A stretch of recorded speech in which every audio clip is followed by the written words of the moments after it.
I just need 1 minute.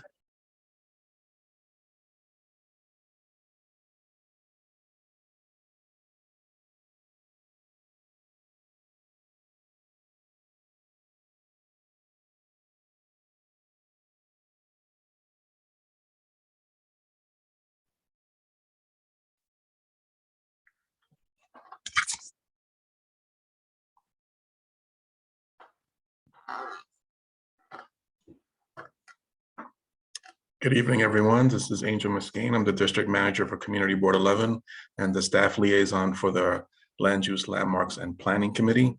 Welcome to the June 8th, 2022 meeting of the committee. Before we get started, I'm going to share a couple of ground rules and then I'll hand you off to the committee chair. No one may speak until granted the floor. CB11 members, if you have a question about board business or wish to make a motion, please raise your hand through Zoom. If you click the participants icon, the participants panel should appear and you should find the raise hand function there.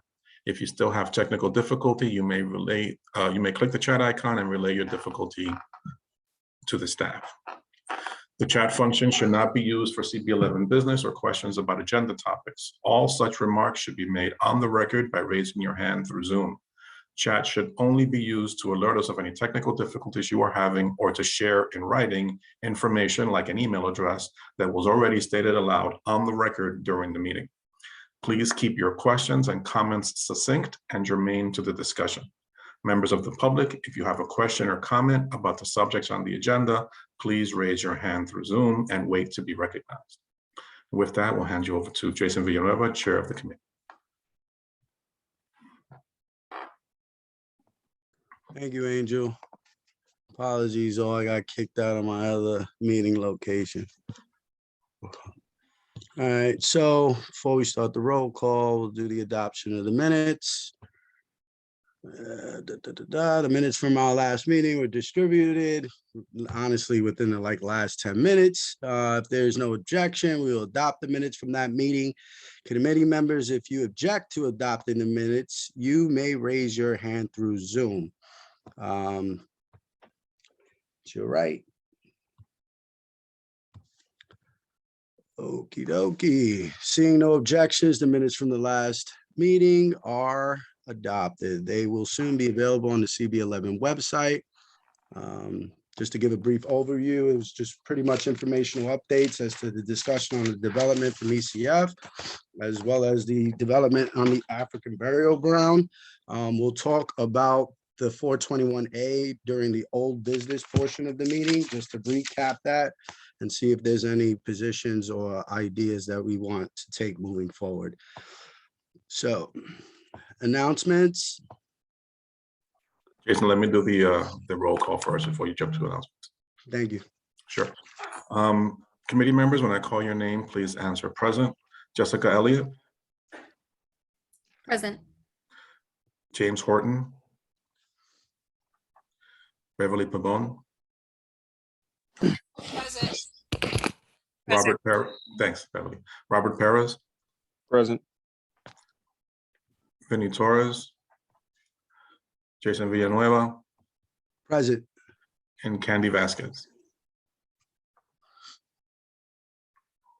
You have quorum. Thank you. So prior to announcements, I skipped a step. Adoption of the agenda. The agenda for tonight's meeting was distributed ahead of time by the board office and was posted online. If there is no objection, we will adopt the agenda as stated. Committee members, if you object to adopting the agenda, you may raise your hand. Okie dokie. So, seeing no objections, the agenda for tonight's meeting is adopted. Just want to give a space for announcements prior to we go into the agenda. Any announcements from our committee members? Okie doke. Thank you, Angel. On May 20th, the Department of City Planning released Accessing New Yorkers' Access to New York City's Waterfront, a report that chronicles which waterfront communities offer good public access to the shore and those where access is more limited, and an update to DCP's Waterfront Access Map. The map, which features profiles and helpful information on all of the New York City's waterfront public open spaces, and the report together emphasize the city's commitment to make public access to the waterfront much more equitable.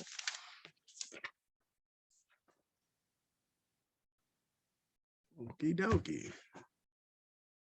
So next, we will go into informational updates. We will have a briefing on Ascendant Neighborhoods Development Corporation's East Harlem South El Barrio.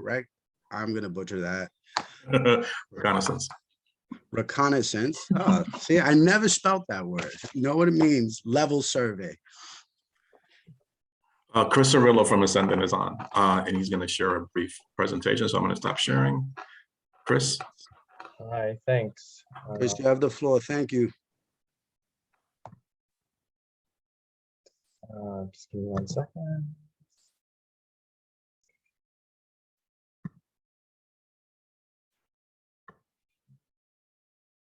Okay, can everybody see that?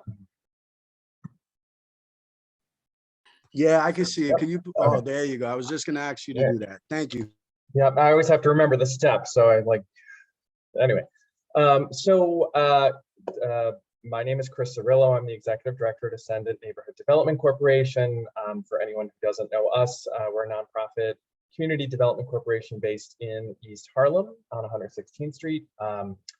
We are primarily involved in the development and preservation of affordable housing, but we are one of the members of Landmark East Harlem, which is an alliance of organizations and individuals who are focused on advancing preservation initiatives in the neighborhood. And so I'm actually speaking on behalf of Landmark East Harlem this evening, because this is a project that Landmark East Harlem has undertaken to follow up on some earlier work that we've done in the neighborhood. So a little bit more about Landmark East Harlem. I already said the part about a coalition of organizations and individuals.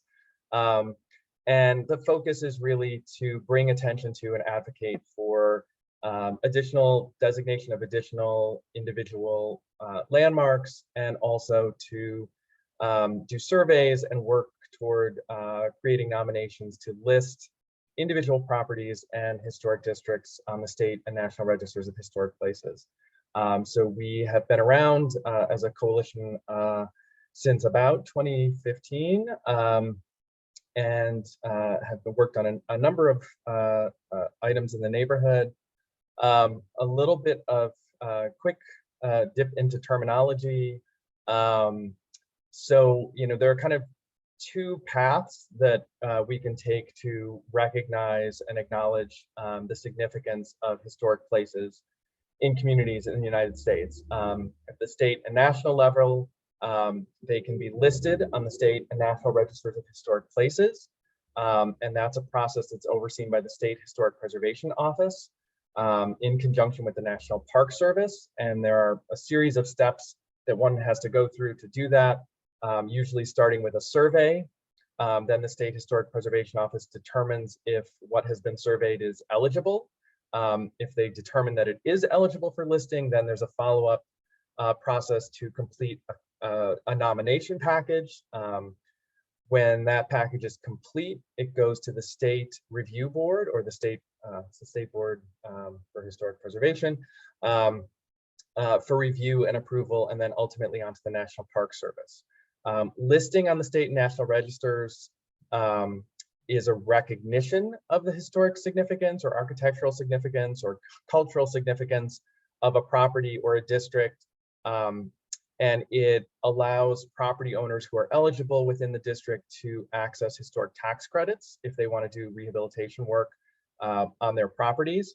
It doesn't protect those properties from being demolished or altered in ways that might not be historically appropriate. So it's really more, it provides some carrots in terms of financing and some recognition, but it doesn't prevent demolition or inappropriate modifications to a property.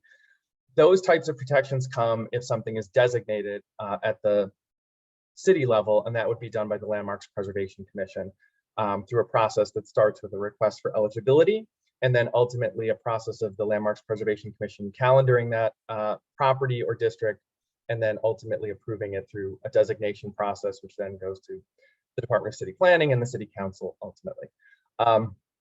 So, you know, some of the early work that Landmark East Harlem did in conjunction with the neighborhood planning process and the rezoning was to advocate for designation of some historically significant properties in the neighborhood, including the 3 that are shown here, one of which is actually my Zoom background, the Richard Rubber Packing House on 119th Street.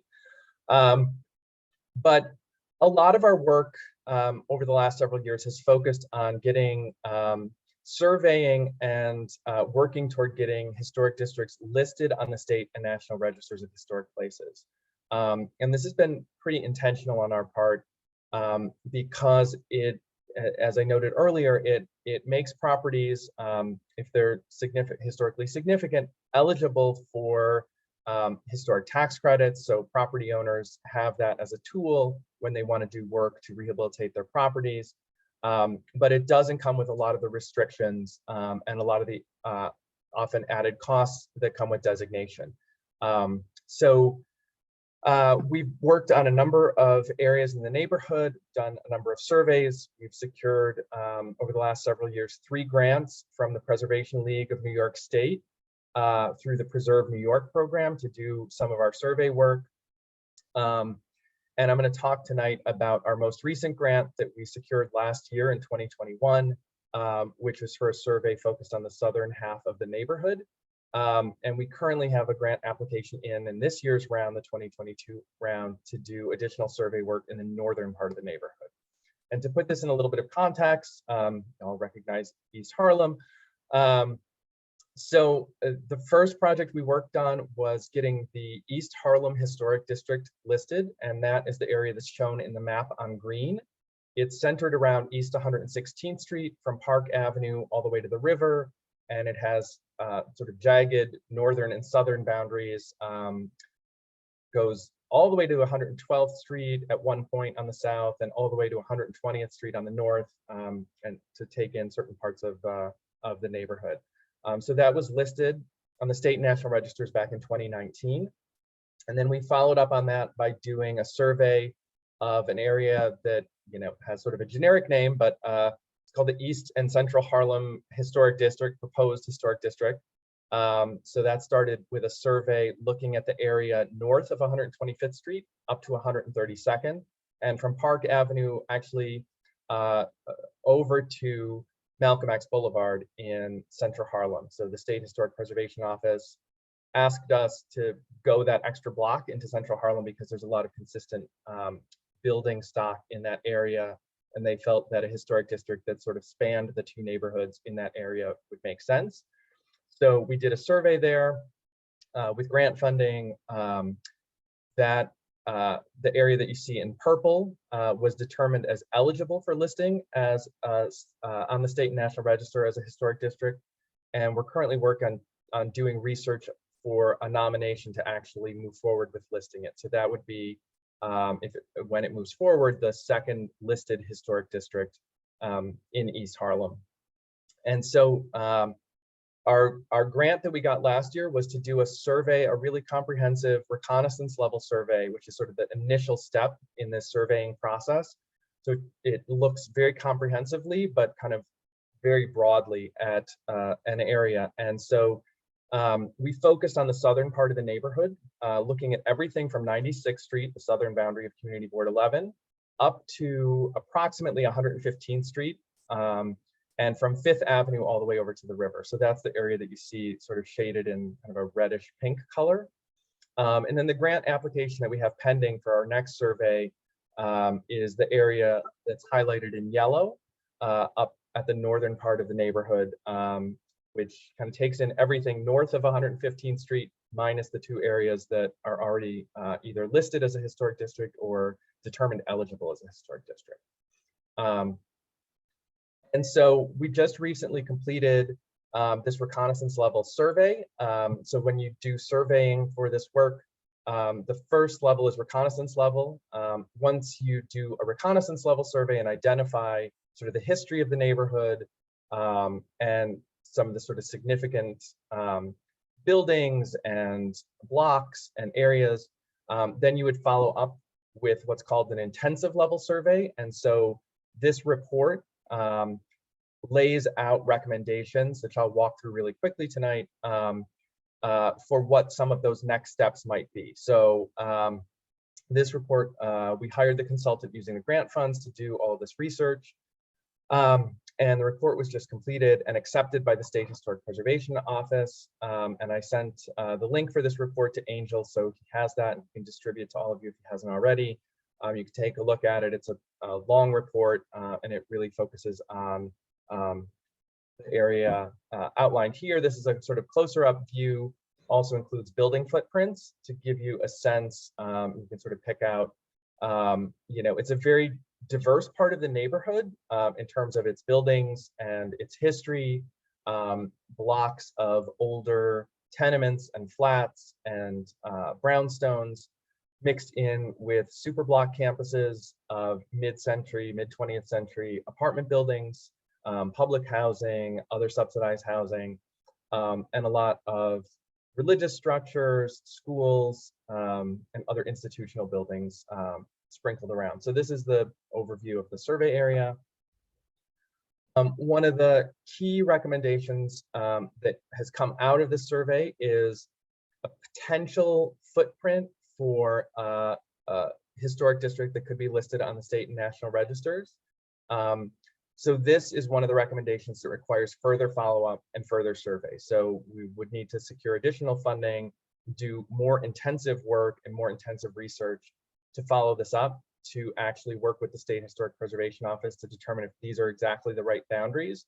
But based on our consultant's analysis and in conversations with the State Historic Preservation Office so far, the area that you see shaded in purple here is what we believe could potentially be the footprint of a historic district, which basically is from Park Avenue, in some cases stretching all the way to First Avenue, and from 112th Street down, in one case, all the way down to 100th Street. And then there's a potential extension that would take that district from Park Avenue over to Fifth Avenue across multiple blocks. Some other recommendations that have come out of the study are for further analysis in the southwest corner of the neighborhood. There is part of the reason that there's that little jagged corner that we didn't study is because there is already an existing historic district, the Carnegie Hill Historic District, that comes up into Southern Community Board 11 from sort of the Upper East Side. And so the area highlighted in green is some blocks where an extension of that existing historic district might be worth studying. The area that's highlighted in red on Fifth Avenue is the Mount Sinai campus, which has a variety of historic buildings from a variety of different time periods. And then all the areas highlighted in sort of the peach color that you see are mid-20th century residential complexes. And East Harlem, as everybody knows, has a lot of these. It is one of the neighborhoods in the city with the highest concentration of public housing and other large-scale residential development, Mitchell-Lama, and other types of campuses. And so one of the recommendations from the study is to do a separate study called a multiple property listing to specifically look at those as a building type because they are so prevalent and because some of the ones in East Harlem are so historic and in some cases architecturally significant. And then some other recommendations that came out of this that we're going to look to follow up on as well. This is a map that indicates individual properties around this survey area that might be worthy of designation by the Landmarks Preservation Commission. So this is a little bit different than what I was talking about earlier in terms of listing on the state and national registers. These are historic and architecturally, in some cases, architecturally significant buildings, culturally significant buildings that might merit designation, and that would require review by the Landmarks Preservation Commission. And that's it. That's just a quick overview. There's a lot to dig in too on the report. And so, Angel wanted to make sure that you all were aware of it and that we had shared it all with the committee. And so we certainly welcome everybody's feedback. And I'm happy to answer any questions as best I can. I am not the consultant who prepared the report. She's not here this evening, but I can always get back to all of you, to the committee and to Angel with any follow-ups. Excellent presentation, Chris. Thank you for the information. Committee members, do we have any questions?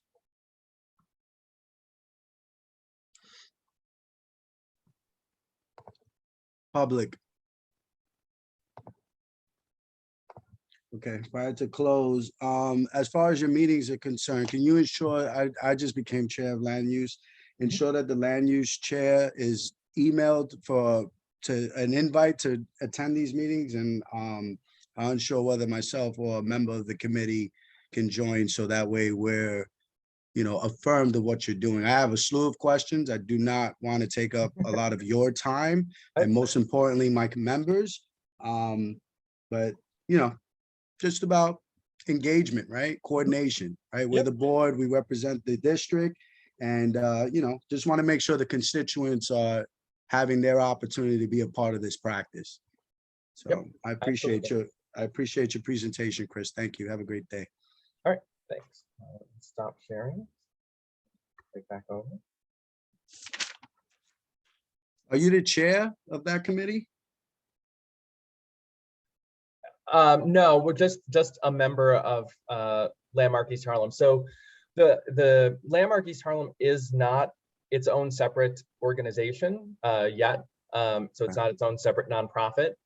So Ascendant for the last several years has served as the fiscal sponsor. So we have applied for and administered the grants and overseen the hiring of the consultants who've done the various studies that I showed and done work on the various nominations on behalf of Landmark East Harlem. But actually, we had a community meeting last month to talk about all of this work and other things, and to encourage other members of the community to join us. And one of the things that came out of that conversation was that, I think there's a consensus that we should move toward and, take some time to do this, but seeing if we should launch it separately as its own separate organization, do all the steps that are necessary to start its own separate nonprofit, 501c3, it could start to secure its own grant. So I think that maybe the direction that we're moving forward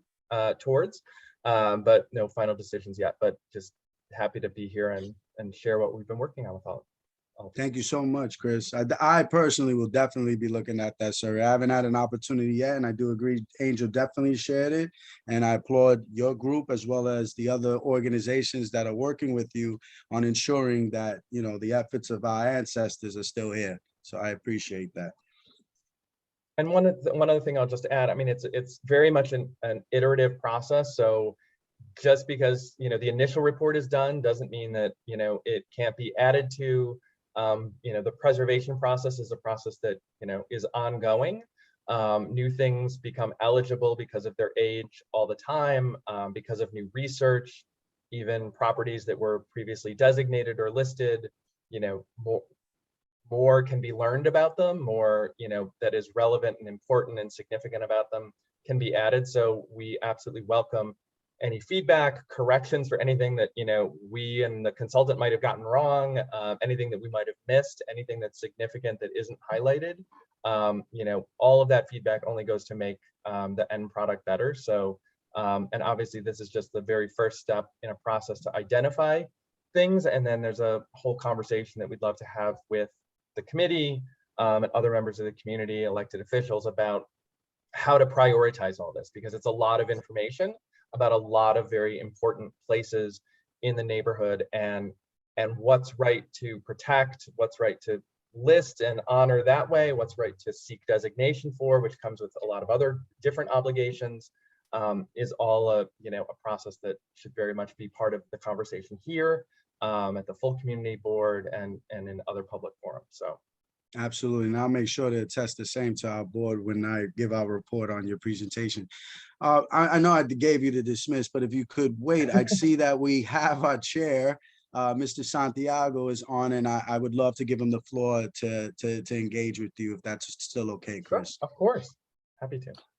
Hi, Chris. I'm just managing my little one. It's a divide and conquer night, so I'm going to stay off camera. That's okay. I wanted to say thank you to you and the consultant who had a brief conversation with to kind of steer. Again, I ask that this committee take a deep dive into the report to report back, because there are little bits and bobs that we can all contribute to, items we may have missed. I mean, again, we're talking about generational impact, and that's the whole point of preservation, is to make sure we record that for future generations to remember.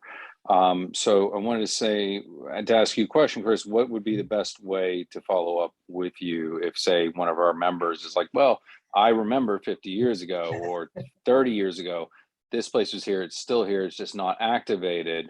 What would you prefer as a way of contact, just to come from the committee chair here and then myself, and we communicate that input? Or if we hear from, like, say, for example, we're out in the community and one of our community elders raises our awareness to something that we may have forgotten or were never informed of previously. I think, directing it to us at Ascendant, to me, Angel has all my contact information. I have people on my team who work on our preservation work. We've been really lucky to have two graduate student preservation interns for the last year who really helped do a lot of the legwork and the research that our consultant used to put together the report. And they're both staying on with us through this summer. So, whatever, wherever you hear it and however you hear it, feel free to funnel it through me, and we'll make sure that it gets recorded and taken down and added, to all the next stages. And if there's things that we missed or things that need to be corrected, and we have a website and social media. I know that's not everybody's going to be on the website or on social media, but we do have a Landmark East Harlem website. And there are places on there where people can submit information about sites or buildings or open spaces or whatever that they believe are important. And I think part of this work is not just about some end game of getting something listed or getting something designated. There are, it's about also just capturing that history and that information. And even if it doesn't result in a property or a site being listed or designated, ultimately, it's still more information that can be shared, and that other people can learn about the history of the neighborhood. So yeah. Okay. Oh, thank you.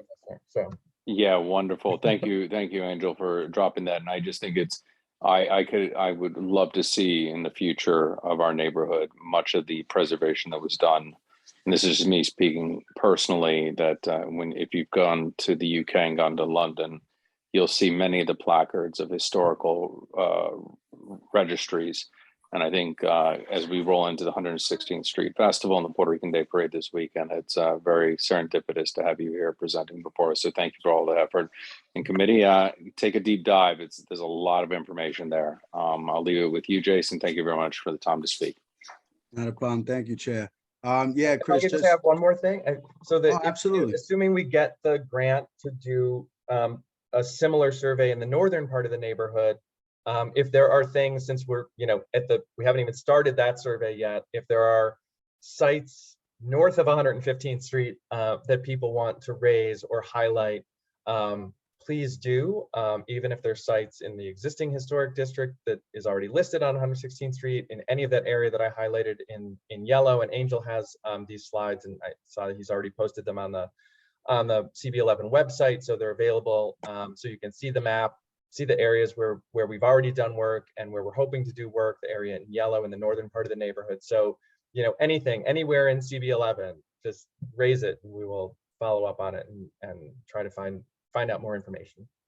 And I want to extend the same offer, Chris. We will collaborate with you effectively and officially. As you know, we are the Land Use Landmarks Preservation Committee, right? So we definitely want to be involved in the practice that your CBO is performing in the field, and anything that we could do as a board. I just switched over from the SDN committee. Very, very, very complex process with intergovernmental affairs. Needless to say, I find that in bridging gaps with our local CBOs, who are the masters of the practice, is efficient. But definitely, if there's surveys that we can assist, things of that nature, let's continue the conversation. And I got you. I got like 10 stars by your name, so I definitely will be following up with you on behalf of the district, and more importantly, so we can get some of the members more engaged. Forgive us if we're a little laxed. It's a brand new committee, so. I promise you in the months to come, will definitely be a lot more. It's fine. And Communicative. Angel knows I'm always happy to come to the committee meeting. So Thank you, Chris. Appreciate it. Yep. Okay. That being said, our next presentation will be from our famous Mr. George James. Just give a second. Wake up, George.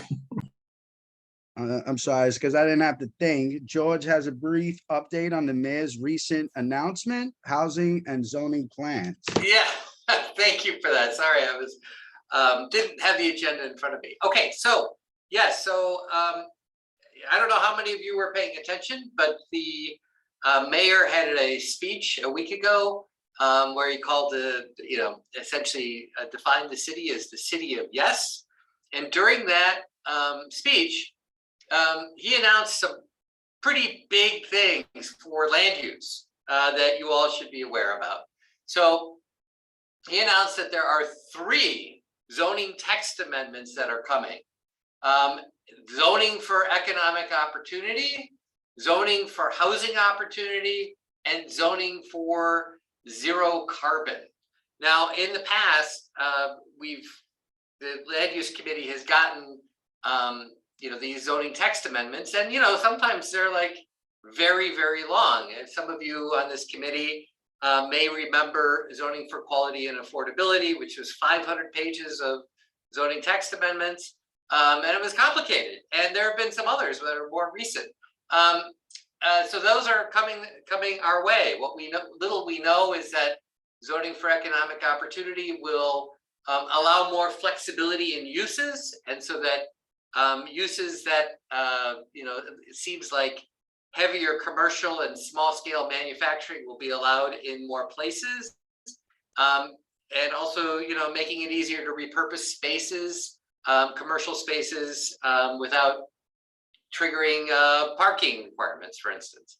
The biggest thing I think in all of this that I thought that you should be aware of is in zoning for housing opportunity, it says increase the floor area ratio for all types of affordable housing, which is similar to the allowance already afforded to affordable housing for seniors. So I think probably many people on this committee has heard about mandatory inclusionary housing, which is essentially where any housing that is developed in these areas that are mandatory inclusionary housing areas need to have some portion of their property be affordable housing. We already do something like that for senior housing, except the big difference is that it doesn't need to be mapped on the city map or the zoning map, excuse me. And if they get this right, that means that there'll be a lot more opportunity for affordable housing outside of mandatory inclusionary housing areas. I mean, the details will matter, of course. And we don't have the details. Those will be coming at some point soon. I don't exactly know when. It wasn't really announced, but you don't make this announcement if it's not going to be happening relatively soon. So it's big stuff is coming down, and I just wanted you all to be aware of it, and that we're all going to be busy over the probably after the summer reviewing these things. George, as always, we always appreciate your insight and foresight. I do have a youthful question, and it may just be because I'm not too familiar with the practice. Yeah. Do we have any opportunity to be a part of these conversations with the details prior? I know I'm asking a question that I know the answer to, but my point is, right, is there any way for us to get some sense of when it's gonna happen, or who do we need to communicate with? Well, I know DCP is in the room, and Jose may be able to give us some insight into the timeline. But the community board will be part of the formal process, right? So Mhm. once the application certifies, you're going to be getting it, right? And you're going to have all the details, and you're going to be expected to give your recommendations and and vote on this, whether you approved or disapprove. As far as the timeline goes, I don't really know. Again, Jose might know something a little more, but I'm sure there's nothing set in stone at this point. Understood. So DCP is one of the administrative agencies. Are there any other ones you're familiar with? Whether the individuals, I have no issue emailing commissioners or going to offices. So that's why I'm just interested. Outside of DCP, do you know any other of these organizations that may get involved with this? Well, it's zoning text. DLB, that's it? Well, zoning City planning. text is going to be run by DCP, and I see Jose unmuted himself, and so he might have something else to volunteer on this. Perfect. Go ahead, Jose. We're all ears. This is Jose from DCP. Yeah, no, I mean, George is correct on this. We don't have yet a timeline for like when we're gonna be drafting the text amendment or so. But we have had a call internally for creating our task force to work with central divisions, and then there will be part of like similar to the last year citywide text amendments when we did a round of presentations with community board. So we will put that all together to ensure that like we are doing this community engagement process with the community board. But George is right. So aside from community engagement, I believe they will be part of like the formal Euler process for the zoning text amendment, like the recommendation or so. Excellent. So basically you're saying prior to the Euler, there will be community engagement with the drafting. It is likely. I don't want to overcommit on that. Understood. I promise, Jose, I get it. Trust me. I deal with the administrative agencies daily. So I understand. Appreciate the information, and definitely you will be seeing emails from me in the near future to follow up and ensure that I was a part of the last process. And, our biggest challenge was just time, right? Not too much of being like George said, these documents are heavy. We want to be able to see the existing as is, what's the impact, et cetera, what might work for, north of Manhattan, or for lack of a better word, in Brooklyn, doesn't mean it's going to work for East Harlem. And those are things that, of course, as me as chair and for the committee, as our constituents, I want to ensure that we have the, enough time and space to be relevant. So thank you, George, as always, for providing the heads up. Thank you, Jose, for being transparent. Committee, you heard the word, right? We can't be asleep at the wheel. Let's ensure that we're involved and we're engaged, so that way we could represent for our membership, including our constituents. Next presentation.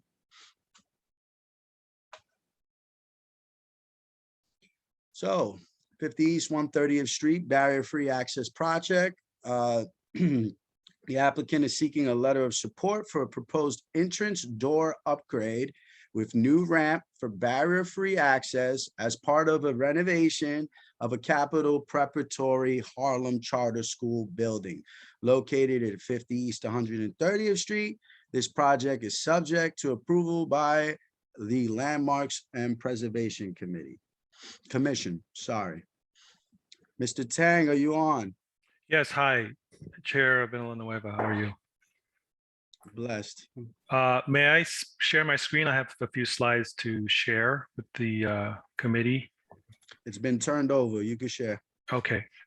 And can you confirm that you see my screen? I see the screen. I'm waiting for your presentation mode. Okay, I will do a full screen. Can you see it larger? You're almost there.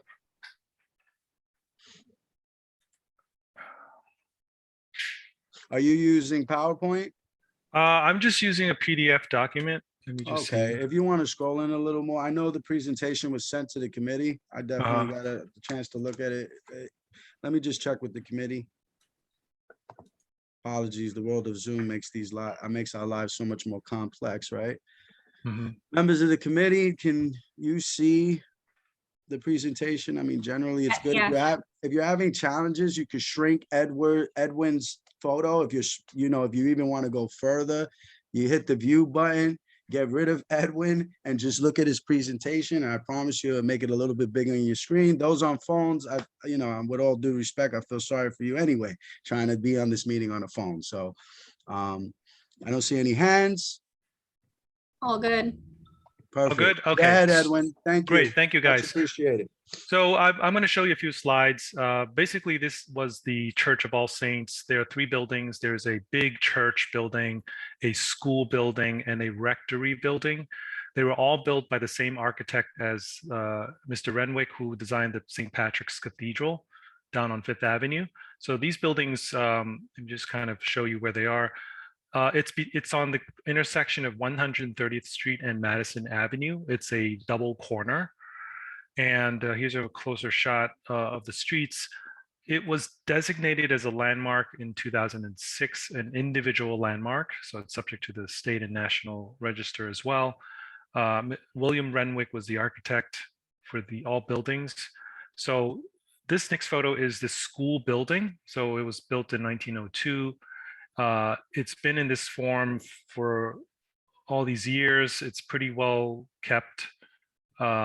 So we're on Madison and the intersection of East 130th Street. Here's a shot from the other side of East 130th Street, looking down towards Madison Avenue. I know the trees on the left are kind of concealing it, but you see the facade of the school building. It's a 5-story building. Here's some historic photos, 1940 tax photo on the left, a 2006 photo from the landmarks designation report, and a more recent photo from 2021 of the same building. So you can see that it's been kept pretty much intact. The main entrance is the double doors you see kind of small on that in the middle of the facade. And now I'm going to take you to kind of the pedestrian experience. So if I'm walking from Madison Avenue onto East 130th Street and I'm approaching the main entrance, this is what I see. I see decorative ironwork, which leads to the double door entrance. You see some tree pits, etc., a sidewalk. Here's coming from the other side of East 130th Street. So you see the double doors in red, and then I'll give you a frontal shot so you can see. This is just another angle. Here is the front-on shot of the main entrance. You see the logo, All Saints School, a transom on top. The double wide doors are currently metal doors. They're about 30 inches wide each. And when you open them, there's a center metal stile that obstructs the passage of a wheelchair. So teachers, parents, students who are in wheelchairs are unable to pass through the doors. There's also the step. You see the step up from the sidewalk is about 5¼ inches. That also prevents a wheelchair from being able to access the entrance. So as part of the renovation for the incoming charter school, the Capital Preparatory Harlem Charter School, they are scheduling to take possession and start classes at the end of August of this year. So we're trying to get this process done. It's been a long process. We've also had to go through the Department of Transportation, the Public Design Commission, because as you'll see, what we're proposing is not just the door upgrade for wheelchair passage, but also to create a double ramp for pedestrians in wheelchairs to be able to overcome the 5-inch step up. So this is a drawing that was presented to DOT and the Public Design Commission for that hearing. The focus tonight is really about the door replacement because it is a historic building. Anytime we reconfigure a door of a landmark building, an individually landmark building, per landmarks rules, we must go through the public hearing process and show the commission and the public how what we are proposing is not altering the historic character of the facade, the details of the building, etc. So you see here on the right is a double ramp, an extended landing platform, so that once wheelchairs climb a ramp, they have a larger landing to navigate, to operate the door, to go through. We also have to put planters because once you have a ramp condition from the inside, when people come out of the door, there could be a tripping hazard. So DOT asked that we place some planters there so that people don't walk to the edge of the landing and into the edge of the ramp. Here's a kind of a more detailed drawing of the same thing on the right. On the left is just the existing condition. You have to step up onto a landing, and then you have the two double doors. And I'll zoom in here. When you see the existing condition, one might say, well, just open both doors. You have enough clearance for a wheelchair, but there's actually a center stile, like a metal post, where the door kind of clicks into and shuts, and that post is preventing the required clearance for a wheelchair. So we're proposing to replace it with a single leaf door that's 42 inches wide and is sufficient for a passage for a wheelchair. It also requires side passage for when you're sitting in a wheelchair and you have to open the door yourself, you need at least 1 feet 6 inches to the side of the door hardware in order to, to put your hand and against it so you can pull the door open and then navigate your wheelchair through the door. So that's an ADA requirement. We had to do that. There's no way to do it without doing a single door. I do have some three-dimensional. Here's a kind of before and after elevation photo. So you see on the left is the existing double door, 30 inches each. The proposed condition on the right is a single 42-inch door with a side panel. And then you see the ramp and the planters in the foreground. Here's a section diagram that was going to be presented to the Public Design Commission as well as the landmarks, showing planters. These are the planters that were from a pre-approved list from DOT of the sufficient dimensions, materials, species of plants, etc. And here's a three-dimensional shot, which helps kind of visualize what the final condition would look like. So people traveling from both sides of East 130th Street, they have access via a ramp in the respective direction, get onto the landing, have enough clearance to operate a door by themselves in and out. And it also doesn't obstruct egress for people coming out of the building.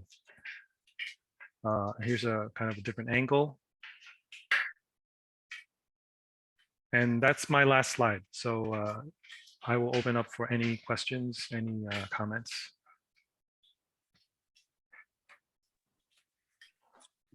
Jessica? Hey, Edwin, thanks for the presentation. And I know we see these presentations a lot, and it's important to maintain accessibility for these types of buildings. Just curious why the side light is needed adjacent to the door, and why we wouldn't just center the door within the opening. So yeah, this was brought up by Landmarks too in their preliminary review. The side light was a school tenant request for security and also for visibility, so you don't open and slam the door on someone on the other side because you didn't know they were standing there. That's something that we may end up having to reconfigure based on Landmarks requirements. I think Landmarks already told us the side light is something they don't like. So I think the school is trying to think of a viewing panel, maybe a diamond-shaped viewing panel to kind of be compatible with all the decorative language on the facade. But the school expressed that it was not only a security requirement for their operations, but also practically speaking, they didn't want the door to slam on people on the other side because they didn't know someone was trying to come out. Would you have the 18-inch pole clearance on this side without the side light if you were to center the door? We would not. And this is getting into a lot of detail, but I'll be happy to explain. We actually tried to convince the Department of Transportation to just allow us to do new double doors on a power operated device where you push the button and the double doors open and you have your clearance. but they kind of cited the ADA code and said, well, the code says in the event that you lost power, someone in a wheelchair still needs to be able to operate the door manually.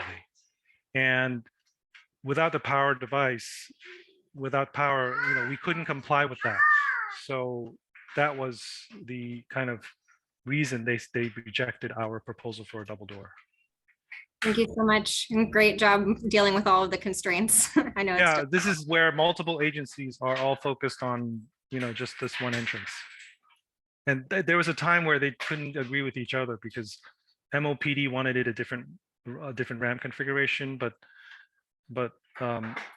PDC wanted a symmetrical configuration, which is more aesthetically kind of compatible.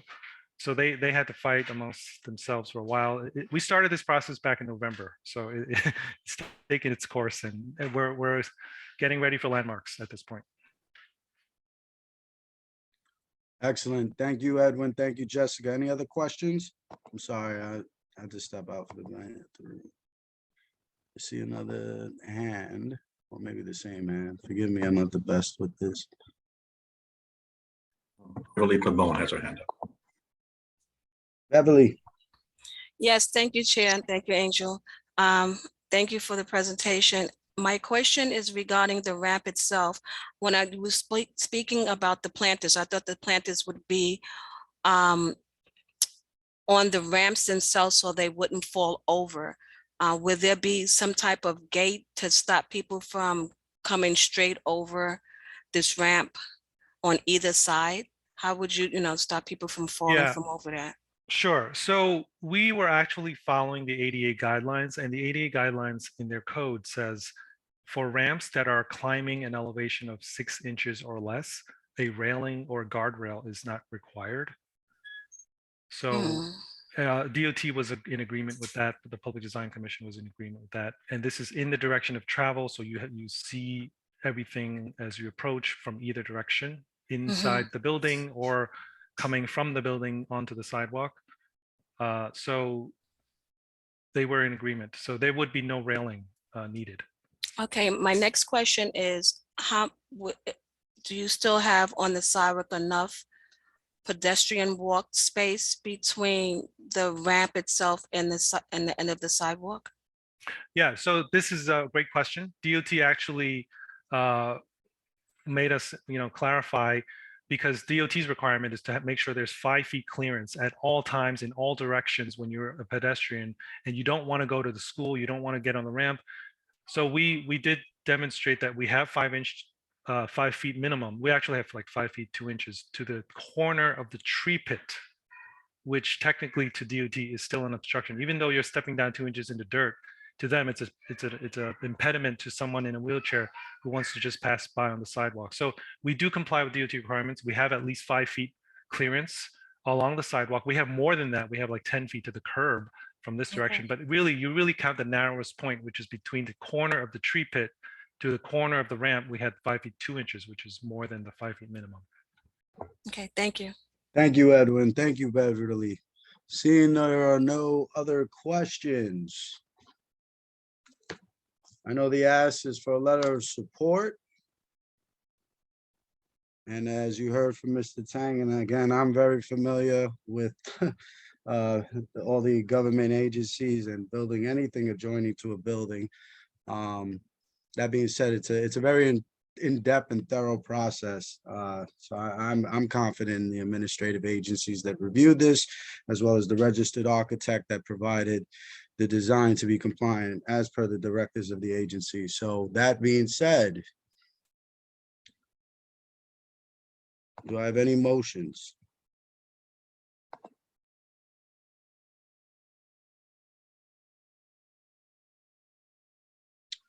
I recognize Jessica Elliott. Motion to support the design proposal for as presented at this meeting. Motion to provide a letter of support. I second. Second by Robert. Mr. Muscane, can you please take the roll? Certainly. Jessica Elliott, Yes. Beverly Pabon, Yes, for the Robert- design. Robert Perez, Yes. Jason Villanueva. Yes, The motion passes. thank you, committee. Thank you, Edwin, for your presentation. We look forward to when you guys do get your approval through LPC, that you come back and keep us updated on the project. So if there's any concerns from our constituents, as brought up by Beverly, and some concerns even from Jessica, I do think that that way we could address it, right, accordingly. Sure. Thank you so much, guys. I will keep you guys posted. Appreciate it. Thank you for your commitment. Mhm.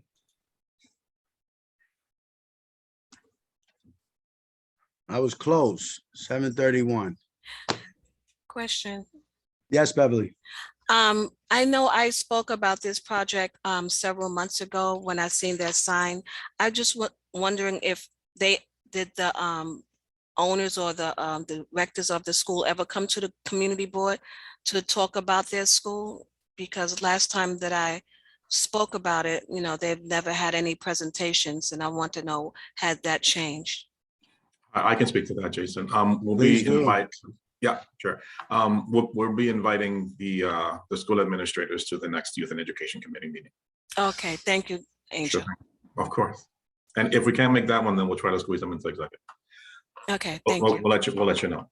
Okay. So, Jason, would you mind if I do this intro? yes, sir.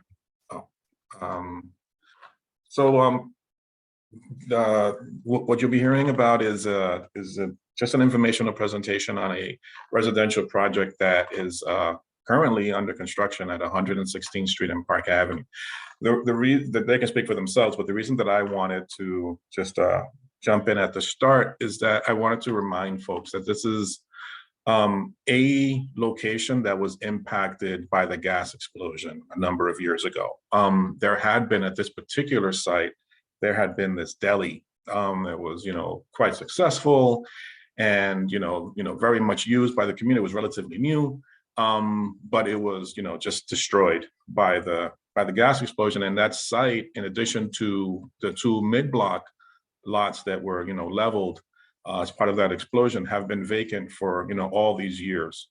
So when the folks from the Effect Group reached out to me a couple of months ago, just to have an initial conversation and introduce themselves and their interest in developing on this site, I was excited to hear it, because it's just been a vacant lot that has been boarded up, and we've been having a lot of difficulty with drug use and break-ins and assaults at that corner.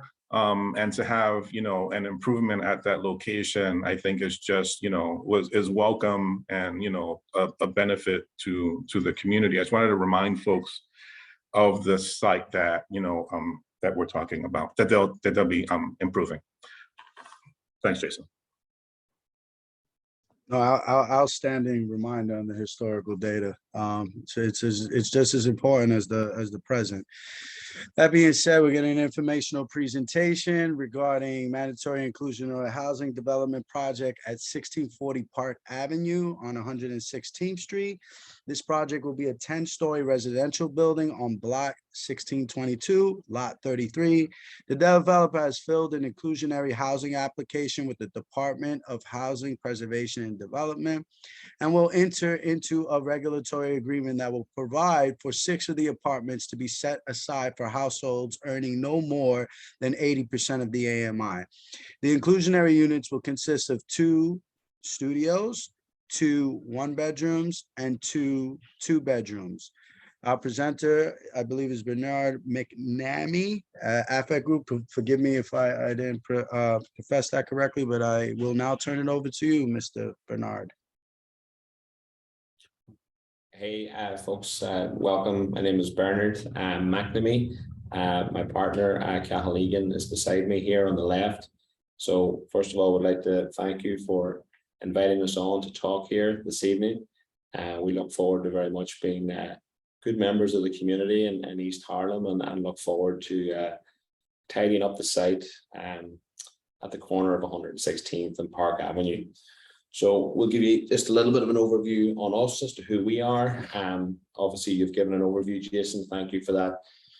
On the plans for the site, we'll also just give everyone a progress update as to what the next few months are going to look like on there also, and then we welcome any questions then come the end of that. We're Effect Group. We're a property developer here in the city who specialize in multifamily and boutique condo sites. We acquired the site obviously last year. It's located, as you know, at the corner of 116th and Park Avenue. We're doing about 22,700 square foot of buildable, 2 ground floor retail units, which Jason, as you alluded to, will hopefully bring back much needed amenities to that retail corridor. Sure. Sorry, Jason, if you wouldn't mind allowing me to share my screen, I can put up a preliminary render so you guys You can. good now? Perfect.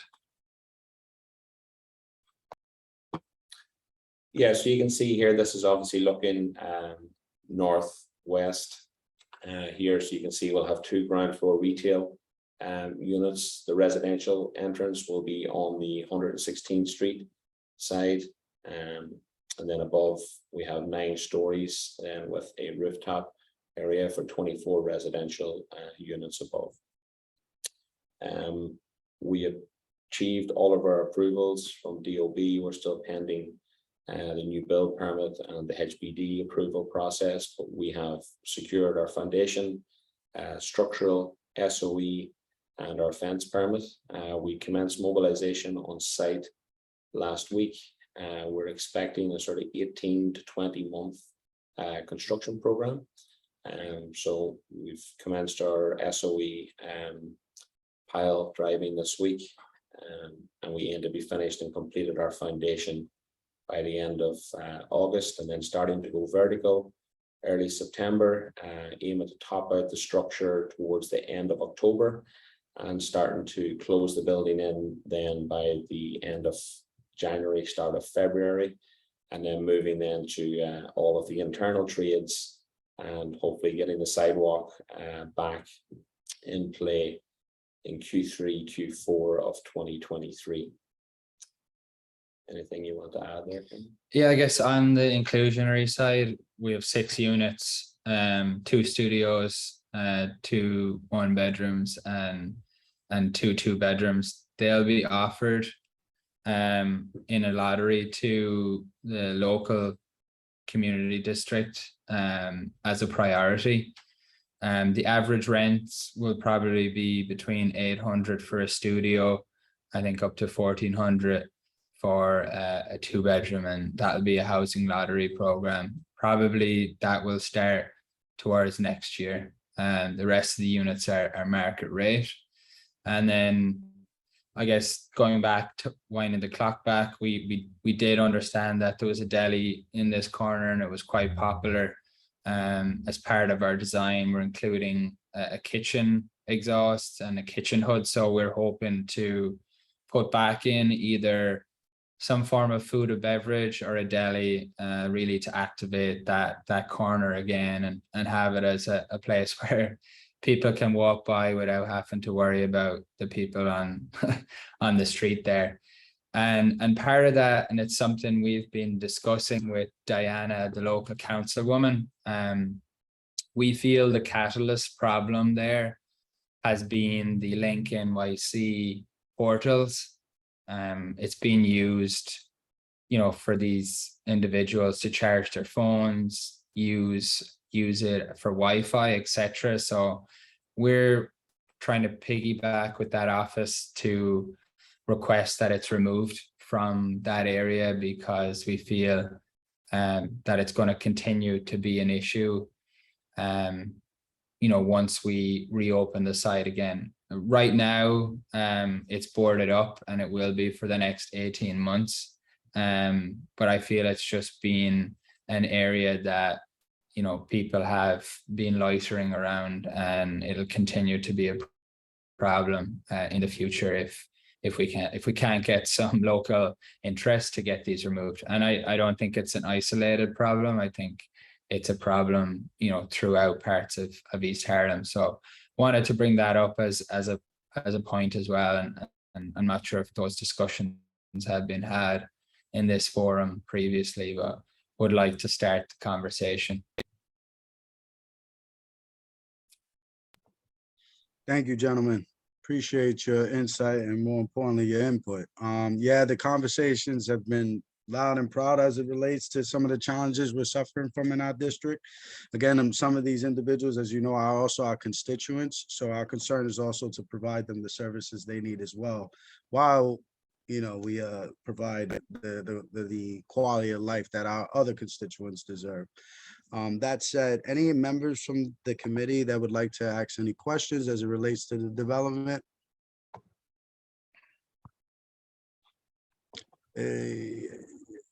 Sorry, I am so bad at seeing hands. Beverly has her hand up. There you go. Thank you. Beverly, I don't know why you never, like, your name doesn't jump up. And I always have questions just about most of the time. It's cool. And, there's and it's honesty is the best policy. And these brothers came on their own behalf to present to the board at a request from our district manager. So that's what they're here for. Thank you. Yes, thank you very much for your presentation. I had 4 questions. I believe 3 of them you already answered. One was the when you became the owners, and you just said that you acquired the property maybe last year. The other question was how many units you had, and that was 24, and 6 you put in as MIH. That's 25% of the property. Your AMI is 80% breakdown. Is that 80% only for the MIH or 80% for the whole building? Because you didn't mention that it's going to be market. And my last question is, would you all be obtaining or getting 421A type of tax breaks for this development at all, or any tax breaks? Yeah, so I think we answered your first 2. Your third question, the 6 units that are set aside at affordable, which is a mandatory inclusionary protocol, is 25% will be offered at no more than 80% AMI. So I think on this one, we have 10% at 40, 10%, it might be 10% at 60, and then 5% at 80 AMI. And the rest of the 18 will be market rate units, which is per MIH as well. And then finally, yes, we have started construction and we'll be hoping to vest for the 421A tax abatement, which expires next Wednesday. So we should have that just in time for this week. So the tax abatement that y'all would probably be getting would be at least 25 to 35 years? So the abatement is 35 years, but the units that are affordable will be permanently affordable beyond the abatement period. And how does that work when so those 6 units that you have that's under the MIH will stay affordable, and they will stay under 80% of the AMI? In perpetuity, yes. In perpetuity.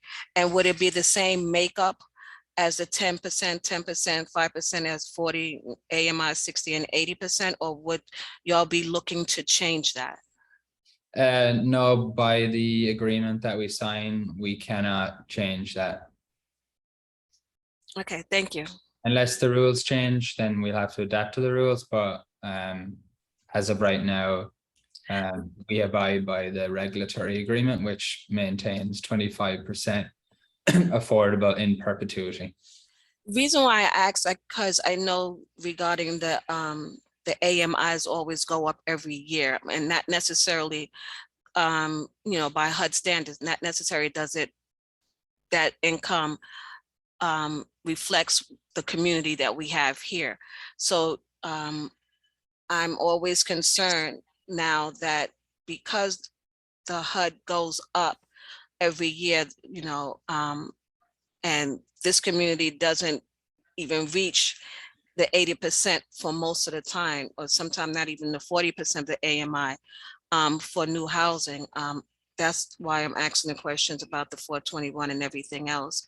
And if the HUD goes up every year, your 80% AMI would always follow what HUD would be. It wouldn't stay at the 80 AMI as it is 2022. The AMI, again, I'm not an expert in this.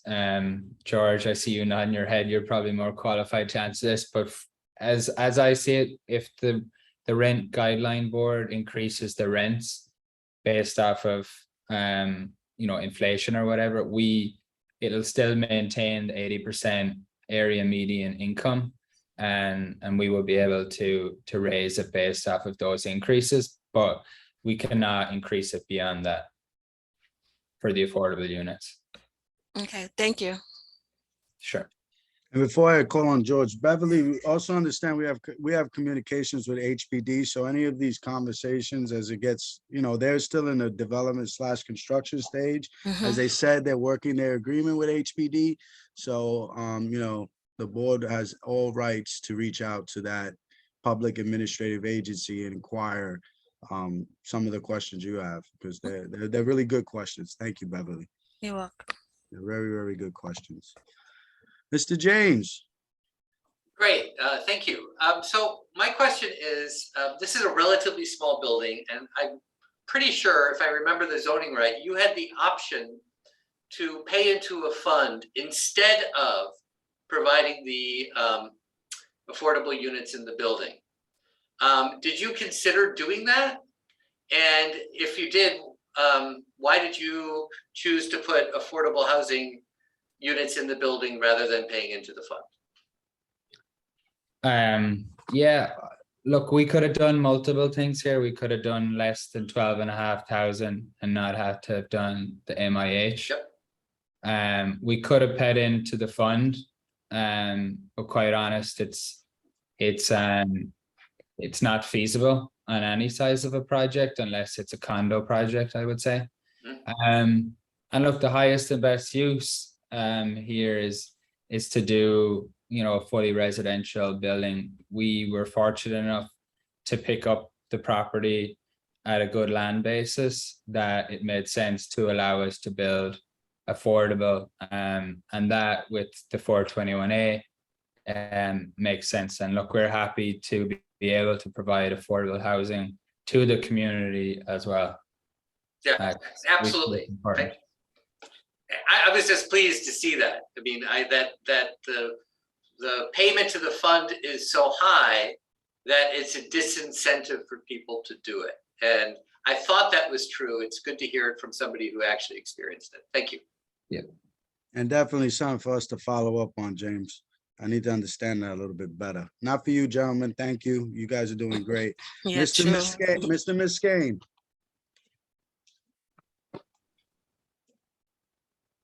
Angel, you had your hand up? It's down. Okay.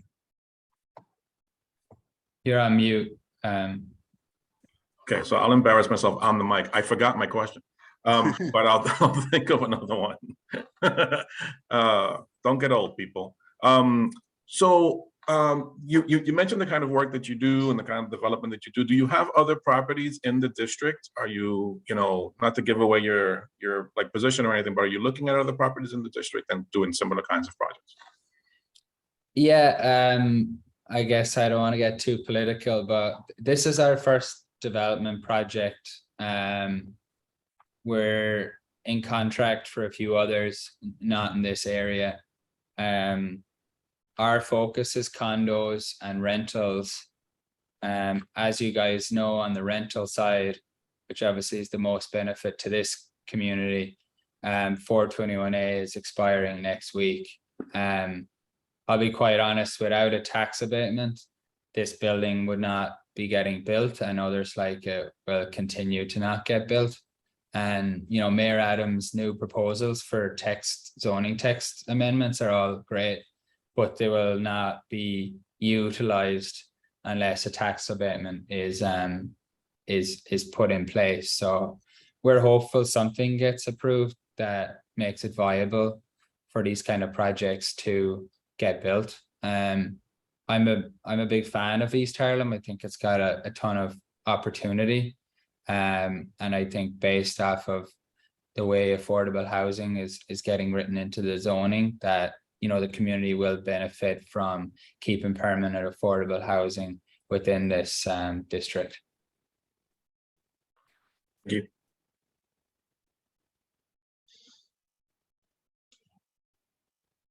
Beverly, you asked 5 questions. You got another one. Yes, why you made me laugh, because now I forgot It's okay. okay. This is what my question was. Regarding the 421A, after you get your 35 years in, these apartments still are still affordable. Correct. Do you still get a tax break for those units after the 35 years, so they can help stay even deeper affordability? No, so the way it works is the building will get 100% of a tax abatement for 25 years. And then for the remaining 10 years, you just get the 100% on the affordable, so on the 6 units. And then after that, you're back to full taxes. And the units still maintain their affordable status. Of 80 being at least 80% of the AMI. Okay, Correct. Yeah. Thank you. Sure. Thank you, gentlemen. We appreciate the education and the information. I just have one general question, and it's probably not necessarily relevant to land use. There are local organizations that provide services as it relates to workforce development. I always express to developers in our district to please work with these organizations. They will I'm not going to tell you how to run your business. You know how to run your business, but I do advocate that you work with these groups to ensure that we could get some youth from the districts, maybe even some of these individuals that unfortunately are challenged because they're not working. I'm not saying, you know where I'm going without saying it, because we're very firm in the business and understanding what we do. So if we could make some opportunities present themselves for local hiring, it's definitely implorable. I know the project is as is, you have it, you're going, and we appreciate you coming out here. And again, we look forward to working further with you and ensuring that, you guys can continue to keep servicing the district. I don't really have too much to say. It's a really good project. If you want to make us aware of those groups, we're happy to reach out to them and see if it makes sense with hiring someone. I suppose to add on there, Jason, we can share the contact details then with our subcontractor network. I'm sorry, you're breaking. Can you hear us, guys? I think Jason's having signal problems. Go ahead, say that one more time.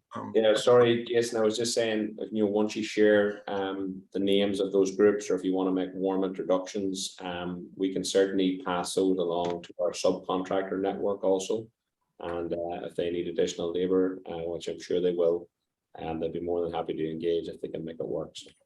Excellent, gentlemen. Thank you for your collaborative effort. Mr. Muscane, I see you still had your hand up. No, I remembered my question. Yeah. Who's going to manage the property?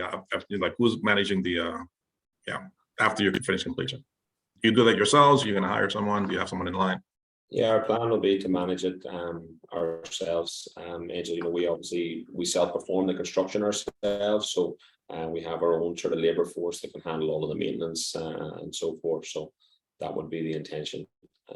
At this point in time, that may change. Okay. Thank you. Thank you. Seeing there are no more questions, and this was an informational update, I again applaud and appreciate the developer coming on their own right to present. And we look forward to collaborating and working with you, Beverly. Please, some of those questions were very, very, very well said. I do think most of them should go to HPD. So I ask of you to send me a notice so that way we can ensure that, you know, the coordination, not necessarily just for this development, but for future developments that are now going to be affected by the fact of the matter of 421A is going bye-bye. So if there's nothing else said, that presentation is done. You gentlemen are more than welcome to stay on. We're going to move on with the agenda. Thank you. Thanks, everyone. Thank you. Thank you. Old business. Speaking of 421A. So last month we had a thorough discussion. We pretty much understood that, you know, the locals weren't too necessarily satisfied. Our board constituents weren't satisfied with the abatement as it related to how it affects, you know, and I love that word, right? The deep affordability. The reality is the AMI is for the country. It's not for New York. It's not for New York State, let alone New York City, let alone East Harlem. So there are some challenges there with how it is fixed. Unfortunately, we weren't in a position to take a position on any policy because we didn't have enough information at last committee. And I would say the same even for this committee meeting. I know the elected officials within the district are having heavy conversations about it. Forgive me. I know, Angel, I always forget the lady's name that the elected that seems to be really pushing the charge about, you know, presenting a bill that's a little bit more in line to what it can, you know, using our district as an example of how it doesn't work. And I'm excited to see if she's got anything or if there's something we can have a discussion with come September. I know the 421A is where it's at. As stated, and even in full board meetings, you said the governor has some proposals out there. So that all being said, I open the floor to the committee. If you are informed or aware of any other counter proposals or bills that are out from our electeds, or I mean, to be honest, any electeds within this state at this stage. So Jason, the elected you were referring to is State Senator Cordell Clear. That she attended our full board meeting 2 months ago and spoke eloquently on 421A and the need to improve or replace it. So the state legislative session has lapsed and there was no action taken on 421A. The proposal that you referred to by the governor is the 485W. As I explained last month, it's the same model of program, but the income targets are different. She shifted them down somewhat, but it's still the same kind of idea. So the question now is, you know, what are they going to do? Because these guys go into the legislative session is over. So so it's still a kind of up in the air question, and something that, you know, we should be engaging with our local state reps and, you know, on, you know, where the discussions landed, where, you know, where kind of the spirit of those discussions was leading, were they pointing back in the same direction of the same model kind of program that has a number of issues, right? A lot of tax revenue is, you know, left uncollected, and that, you know, revenue is used to fund all kinds of, you know, projects and services that are needed. So like that can be done in a better way. But what I find now, just to editorialize a little bit, is that other than Senator Clear, we've heard pretty much nothing from our local state reps, and that's unfortunate, right? Because they're the ones having the conversations. And you know, I feel it's their responsibility to keep us in the loop and aware. Assemblymember Dickens last month at full board did mention that the conversations were ongoing, that she had to get back to us, and she mentioned something about the unions were really pushing on it. Maybe she didn't mean to say that part out loud. I don't think that policy should be dictated by unions. I think that policy should be, if it's going to be an affordable housing tool, it should be focused on affordable housing, not, you know, subsidizing, you know, unions that for all the good that they're able to do, they also present a number of challenges, right? And in terms of like those doors are closed to a lot of communities like ours and participation by fully skilled people in communities like ours. So that's a challenge. It's hard to fall, in support for something that's being led by unions for their benefit. And I don't hate on them for pushing their agenda. That's what they're supposed to be doing. I just think that there have to be other voices at the table to ensure that the best outcome is being negotiated and not just something that is one-sided. There's an opportunity with the program lapsing to make improvements, and it shouldn't just be left to be negotiated in behind closed doors without engagement with the community. Like that was, I believe, what many in the housing advocacy arena found problematic about the existing program, the one that's about to lapse. Someone is talking, I need to mute them. So yeah, and then the last thing is the housing committee just passed a resolution on 421A, but more focused on aiding seniors and those living on fixed incomes that are living in properties that are exiting the 421A program, particularly specifically home ownership, not rentals. As was explained a couple of minutes ago, rentals, and as was explained last month and the month before that, rental units in buildings benefiting from 421A are in rent stabilization, period. The issue that we had at hand to figure out these last couple of months, based on a draft resolution that was proposed to the housing committee, is what about those that are living in affordable home ownership units that benefited from 421A? Because once that program lapses, what is there to catch them, right? Because if you've aged in place and now you're on a fixed income, those pending maintenance costs and the rest of that could be problematic. So what can we do, or what can we propose to ensure that there is a soft landing for, and there's a protection for individuals that find themselves in that situation? Thank you so much for that information, Angel. I definitely have something to say to that, but I do want to ensure our committee members are engaged. Does anybody else have anything to say, comment, or question as it relates to what Angel just expressed?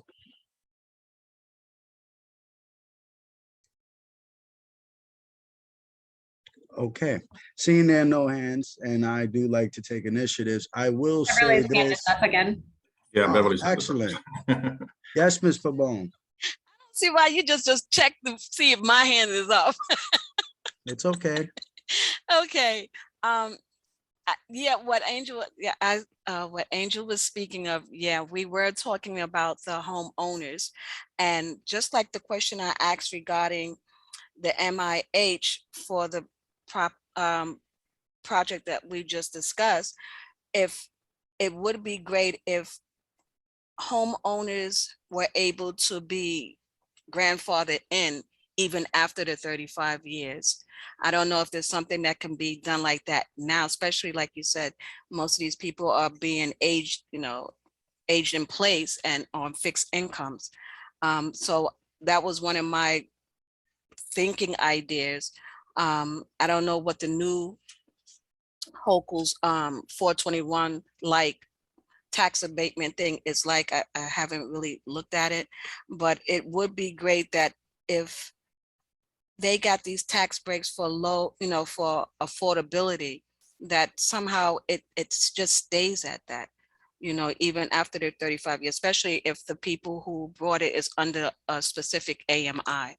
And I don't know if that's something that can be put in the policy or legislative laws or something, but this way we wouldn't have to go through this again after the next 421A or 485 program expires. Excellent. Thank you, Beverly. Anyone else? Jessica, you see anybody else? One more question. I want to ask George, can you tell us a little bit about what this this pay into a fund. You were speaking to the other Sure. project, yeah. I'm sorry. Hold on. Okay. Well, no disrespect. Before we jump backwards, let's finish the topic of discussion that we're having now. And if we want, then we can go backwards. I Okay, don't Chair. disagree with you because I have the same question in my head, but I'm respecting everyone's time and the agenda of the meeting. Thank you. So back to 421A, it was a heavy discussion, action. We can't take action. We don't have policy. We don't have procedure on what's the next steps of the policy.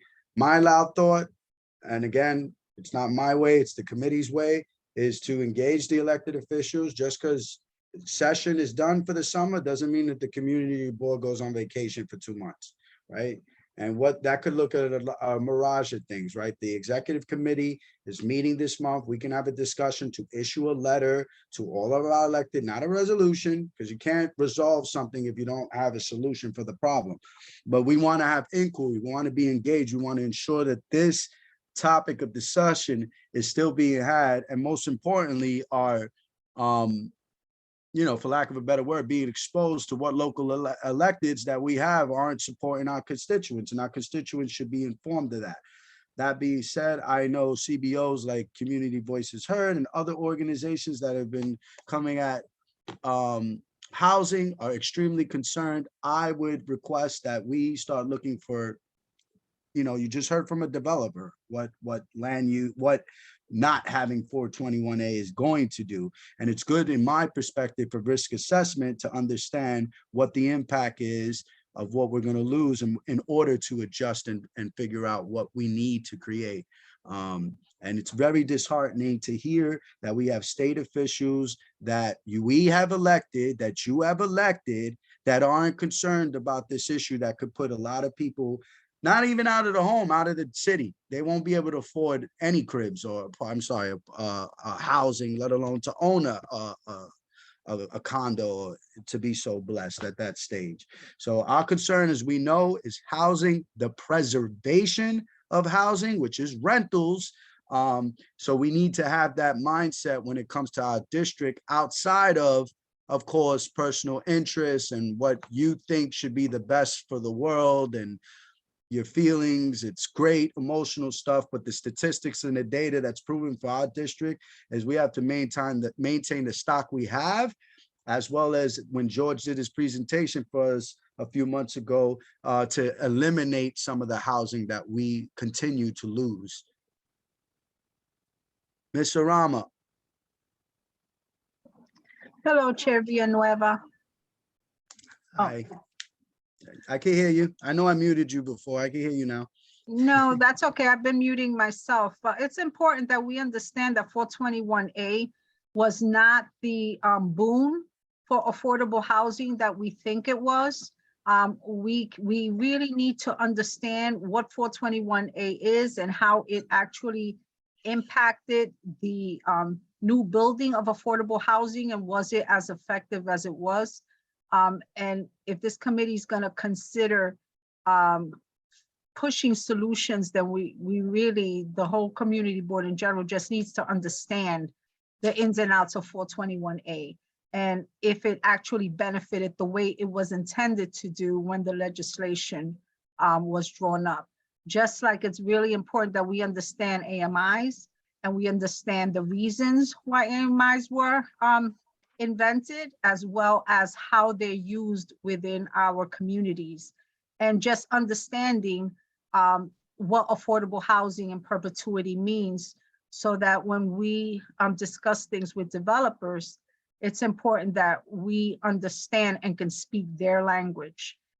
Because if we constantly speak asking for their definitions, then it just shows that we may not be as knowledgeable as we need to be. And that's just my suggestion from just listening in on these meetings, as well as being in housing preservation myself. Thank you.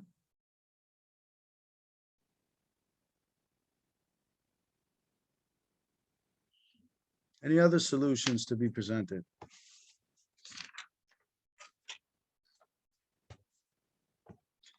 Seeing none, we'll move backwards to Beverly's question to George. Sure. So under mandatory inclusionary housing, if you have a very tiny building, like I think it's fewer than 10 units, you're exempted from the affordable housing requirement. But then if you have like kind of a small building, but not tiny, you have an option of paying into a fund rather than actually developing any affordable housing. And this fund, which is administered by the city of New York or HPD, is supposed to be used to support affordable housing in the district where it is provided. One of the concerns when MIH was developed was that we'd be seeing a lot of money going into the fund and not so much, at least on these buildings like this, of which, East Harlem has a chunk of, like, these kind of, small lot, relatively small buildings. There was a concern in 2017 or 18, whenever it was, when we were looking at this, that developers would just pay into a fund and they wouldn't produce any affordable housing. But that does not seem to be the case. The amount that they need to pay into the fund appears to be high enough to be a deterrent. That amount is set by the city and they adjust it every year, is my understanding. I think it's a good thing because you want to actually have the affordable housing in the buildings that are being produced. Thank you, George. No problem. Okay, seeing that there are no other hands up or conversations, I'm moving the agenda from old business to the next stage.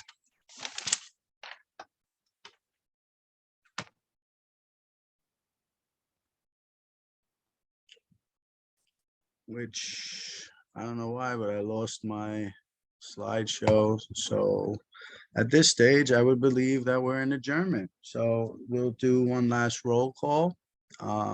Again, thank you all for your time, your insight. Next steps as discussed.